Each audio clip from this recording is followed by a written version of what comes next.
I now put on member for Vieux South. Thank you, Mr. Speaker.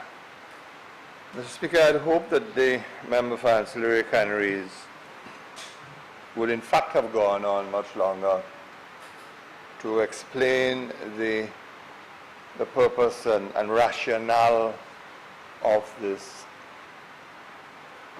bill and the amendments to the Tourism Authority.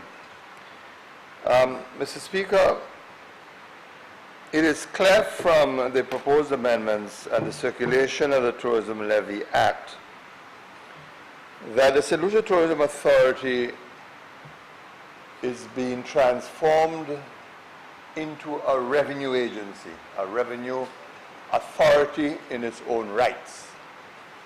That is to say, it is being empowered to apply the tourism levy that will be imposed on persons within the tourism sector. Now, I believe that it would have been helpful if the minister had perhaps spent a few moments to explain the broader philosophy underpinning this approach and why this approach is being taken. But that apart, Mr. Speaker, the rationale for the reforms to taxation of tourism also needed to be clarified, because now we are having essentially three regimes. On the one hand, certain services provided by the sector will be charged VAT at 10%, beverages and so on, in restaurants. And then accommodation is going to be charged at 7%. So you have two different streams. And then you impose this tourism levy to make it a third stream. So within the tourism sector, there are three streams of taxation at different rates. And how that becomes more efficient and how that is revenue neutral needs to be explained. But we're not provided with any facts, any figures to come to a conclusion that it is indeed revenue neutral as being claimed. There's absolutely no information at all, absolutely none. And we are supposed to take the word of the member from Micoud South that this is a revenue neutral intervention. Now, Mr. Speaker, I don't know when it is going to come, whether it is in his, when it is going to come, whether it is in his rebuttal. But I think we are owed an explanation as to the likely impact and implications on the tourism sector and the revenue that the government itself so badly needs. That having been said, Mr. Speaker, it is unclear whether under this proposed amendment the original character of the Tourism Authority with which we had problems will remain basically intact. And while, Mr. Speaker, we have some indication of some of the items that will be paid from the revenue generated by the authority, if you look at the proposed clause 10, it says the revenue of the authority in a financial year must be applied in payment of the interest and other charges on and the repayment of a loan payable by the authority, the sums required to be paid towards the repayment of a loan made to the authority, fees payable under this act, the salaries, remuneration, allowances, pensions, gratuities, and other superannuation benefits of the officers and staff, the working and established expenses of and the expenditure and provision of the maintenance of the property and installations of the authority, such sums as the authority may consider appropriate to set aside in respect of obsolescence and depreciation. And it goes on to G, H, and I, including at age sums to be credited to the consolidation fund.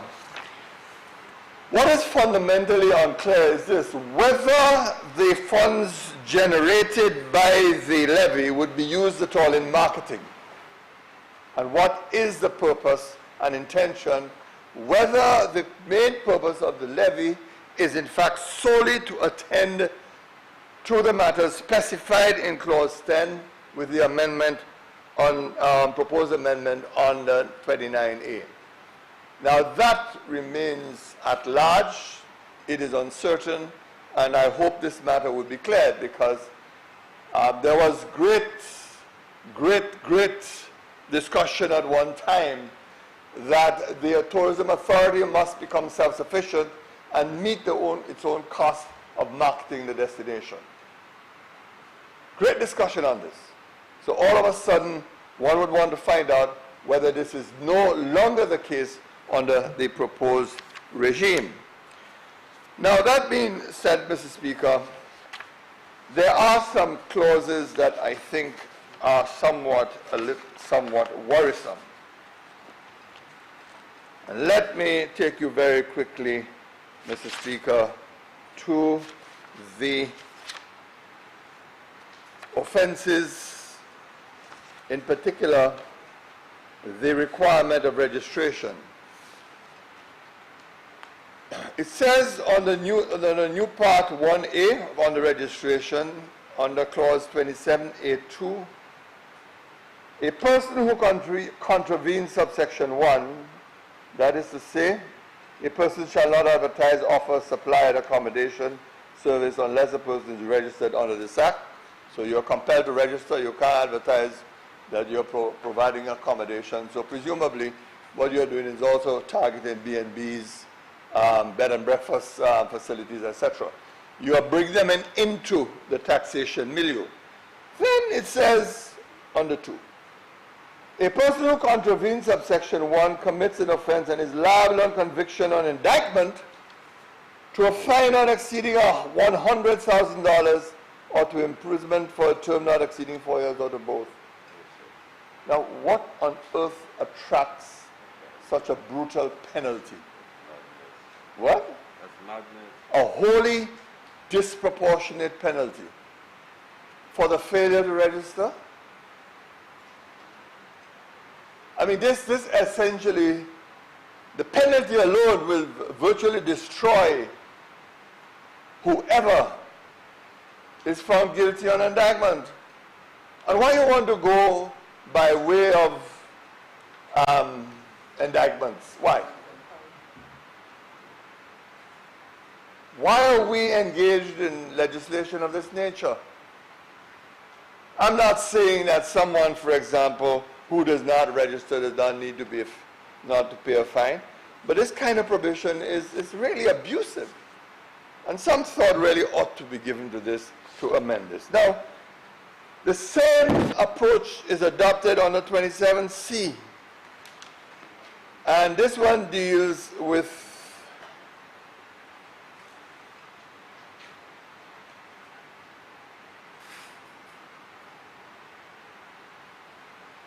the requirement of the authority to register a person, and the requirement that the authority shall give written notice to the person within 7 business days of the registration, the requirement to comply with the Act, issue a certificate to the person under Section 27F. Then it goes on to say, Mr. Speaker, a person that is notified under subsection 1 and fails to comply with this Act commits an offense and is liable on conviction on indictment to a fine not exceeding $100,000 or to imprisonment for a term not exceeding 4 years or to both. Again, the same kind of approach. This has to be unfair, and this has to be disproportionate, Mr. Speaker. And I really sincerely hope that this matter is attended to and the fines be revisited. Now, Mr. Speaker,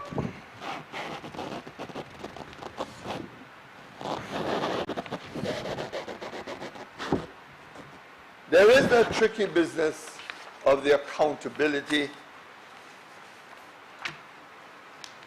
for the fees and for the revenue collected by this agency. Unfortunately, Mr. Speaker, we do not have before us at the moment the Tourism Levy Act, because the two have to be read almost pari passu, side by side. But when you look at the question of accountability, you have to turn to the St. Lucia Tourism Authority Act. Nowhere are we told exactly how this agency is going to account for the revenue it raises. The original act makes provision, I think it is under section 34 for an audit and under section 35 for an annual report, but it does not in any way say anything about how much revenue was collected and how the revenue was expended, save and accept that there is an audit. Now, this is a serious responsibility. You are given an agency to collect revenue on behalf of the government of St. Lucia and to do what it wants with the revenue, albeit that it is specified by way of paying salaries, etc., etc., etc. An audit is not going to be sufficient to give us a kind of clarity as to whether the revenue that is collected is being correctly and wisely used. It seems to me, Mr. Speaker, that there therefore should be an amendment both to sections 34 and 35 of the St. Lucia Tourism Authority Act to require a complete report to Parliament, not even to the government of St. Lucia, to Parliament, of the collection of the revenue and the use of the revenue. Why Parliament? Because the Constitution gives the responsibility of revenue matters to Parliament. That's where it resides. And if the government is going to transform this body into a revenue authority, then clearly there ought to be a report to Parliament to say precisely how the money is collected, how the money is being used, and how the money is being allocated. An audit report in that regard will, in my view, Mr. Speaker, be inadequate. That being said, Mr. Speaker, I am really very concerned about the application of this piece of legislation to the sector as a whole. It seems to me that the legislation is targeting in particular persons who are offering accommodation outside of the mainstream tourism sector. And the intention, of course, is to bring them into a framework where they are required perhaps to pay taxes which hitherto may have escaped the revenue. And the question is, why select the St. Lucia Tourism Authority to do this? Why was this not left to Inland Revenue, and Inland Revenue, whatever revenue it collects, then transfer the revenue to the St. Lucia Tourism Authority? What is this magic in the St. Lucia Tourism Authority that it must make arrangements for the collection of the revenue, it must spend the revenue as it sees fit, it must decide whether it's going to put money into the consolidated fund? Why? What's the purpose? What's the objective? And so, Mr. Speaker, it is in that vein that I was hoping that the honourable member will take some time and explain, as I said, the rationale and the several complex issues that this legislation raises. It is a very difficult bill to support, Mr. Speaker. I have great difficulty.